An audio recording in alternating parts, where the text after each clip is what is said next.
Cerita novel romantis. Takdir dalam pernikahan. Bab 57. Punya suami mafia. Keesokan harinya mereka berangkat ke Danau Hallstatt karena sudah menyewa salah satu villa di sana. Mereka membawa mobil van yang dirancang khusus untuk liburan dan sekaligus untuk melakukan pengintaian di sekolah yang akan mereka tuju tidak jauh dari lokasi mereka tempati. Ada juga 3 mobil mewah dengan jenis yang berbeda ikut dalam rombongan itu.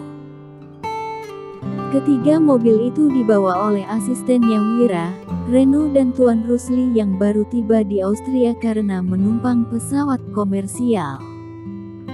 Perjalanan itu sangat berkesan untuk rombongan 2 mobil itu. Ternyata para pria muda itu lebih tenang melakukan perjalanan mereka karena ada istri-istri yang mendampingi mereka. Saat memasuki wilayah di mana sekolah itu akan mereka selidiki membuat mereka kagum dengan bangunan gaya Eropa itu, namun kesan mistis masih bisa mereka rasakan dari pantulan kemewahan bangunan itu. "Kenapa aku kok merasa merinding ya?"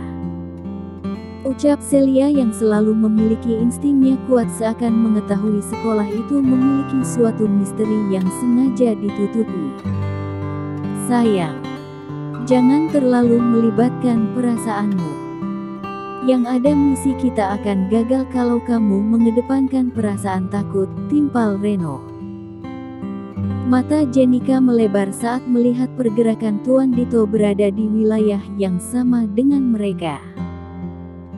Namun ia tidak berani menyampaikan kepada yang lainnya kecuali suaminya sendiri. "Mas, sepertinya kita sedang masuk ke kandang macan," bisik Jenika seraya menyerahkan ponselnya pada Danzel. "Apa, Dito?" gumam Danzel cemas. "Biarkan itu menjadi urusanku, sayang. Kamu fokus menyelamatkan sekolah itu dan temukan bukti kejahatan sekolah itu yang bekerja sama dengan para mafia. Aku akan mengecoh Dito dan komplotannya agar mereka tidak ikut campur urusan kamu untuk membebaskan sekolah itu dari tindakan keji mereka. Hubungi otoritas negara ini untuk membekuk para mafia pendidikan. Mintalah bantuan Tuan Presiden Amerika jika kesulitan membawa kasus ini ke hukum yang berlaku di negara ini," nasihat Danzel memberikan solusi untuk mereka. Jenika tersenyum mendengar penjelasan suaminya. "Strategi penyerangan kita lebih menantang kali ini. Terima kasih suamiku, aku bisa lebih mudah mengatasi bandit-bandit keparat itu," imbuh Jenika menyeringai licik. "Itulah gunanya punya suami mafia. Jika sudah berurusan perang sesama mafia, akulah juaranya," ujar Danzel kembali dengan keangkuhannya. "Luar biasa sayang, tetap hati-hati," pesan Jenika untuk suaminya. Tiba di villa dekat Danau Hallstatt, yang menawarkan panorama bak surga dunia memanjakan mata mereka yang baru pertama kali menapakkan kaki mereka di sini. Walaupun sebagian dari mereka seperti para sultan itu dan Nadine sering warawiri ke Austria saat masih usia belia, namun belum pernah mendatangi tempat itu. Satu persatu dari mereka turun dari mobil, berjalan menuju villa. Lea merengek ingin melihat danau terlebih dahulu namun dicegah oleh Danzel. "Lea, jangan sekarang. Ada yang harus kita bahas," ujar Danzel dan Lea mengangguk sambil menatap wajah suaminya yang belum paham Danzel melarangnya menghampiri danau. "Sepertinya ada yang penting yang ingin disampaikan kakakmu, sayang. Ayo kita masuk dulu," pinta Devan merengkuh pinggang istrinya posesif. Mereka menempatkan barang bawaan mereka di kamar masing-masing. Sementara bahan makanan mereka disimpan di dapur. Jenika yang lebih terampil memasukkan bahan-bahan itu di dalam kulkas. Gadis ini tidak pernah kenal tempat karena di otaknya selalu saja ingin masak. Jadilah sang suami ikut membantu. Sementara gadis lainnya menyiapkan makanan cemilan dan kue-kue yang mereka sempat beli di jalan menuju ke tempat itu. Mereka butuh waktu untuk membahas langkah selanjutnya. Semuanya mengambil posisi duduk mereka sesuai pasangan masing-masing. Kali ini Denzel yang membuka diskusi. Sekarang tolong simak baik-baik apa yang aku sampaikan ini. Baru saja Jenika melihat pergerakan visual Dito walaupun hanya infra tubuhnya saja yang terlihat di layar ponselnya yang saat ini berada di wilayah tidak jauh dari tempat kita. Rencana awal yang fokus pada sekolah tersebut, namun kini harus berubah. Sebagian dari kita akan membantu wanita-wanita ini dan yang lainnya menyerang markas persembunyian komplotan mafia yang mungkin diprakarsai oleh Dito atau ada pimpinan lainnya, jelas Denzel. Apa yang harus ayah dan kakek lakukan untuk membantumu, Denzel? Tanya Tuan Rusli mengingat di sini ahli IT hanya Jenika dan dirinya yang mampu meretas pergerakan visual kedua tempat itu.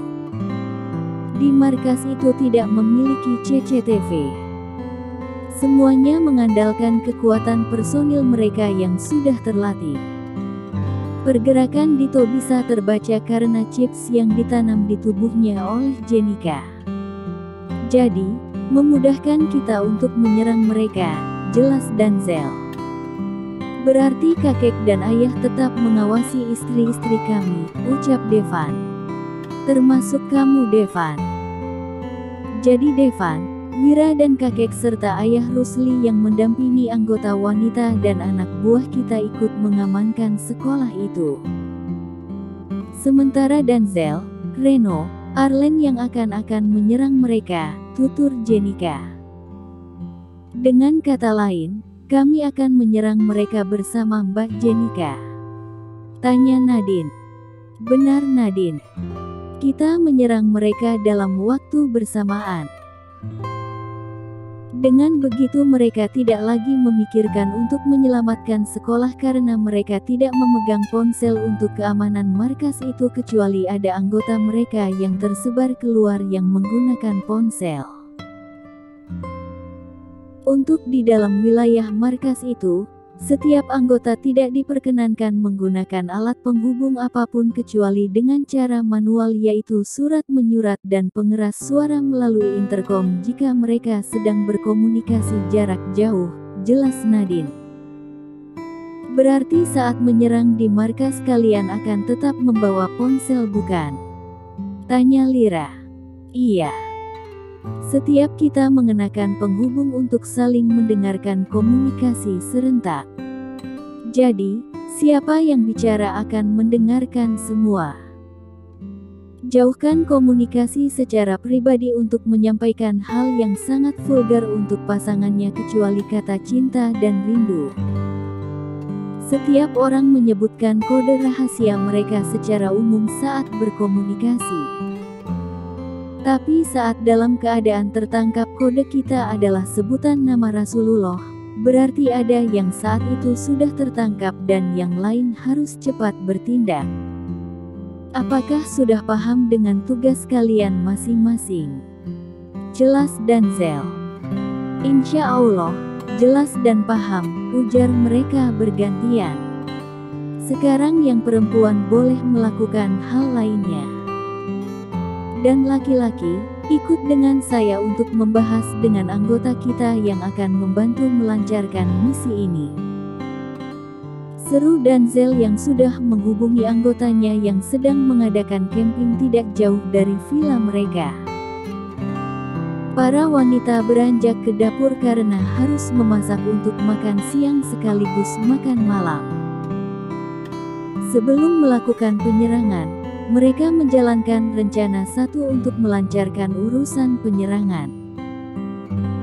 Pertama yang masuk ke dalam sekolah itu adalah Wira dan Lira, selanjutnya pasangan yang lain melakukan tugas mereka masing-masing.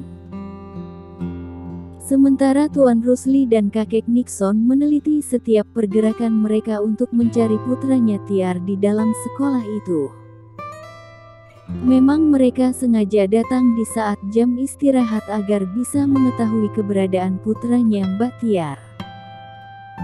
Di antara anak-anak ini tidak ditemukan putranya Tiar, ujar Tuan Rusli yang melihat foto putranya Tiar.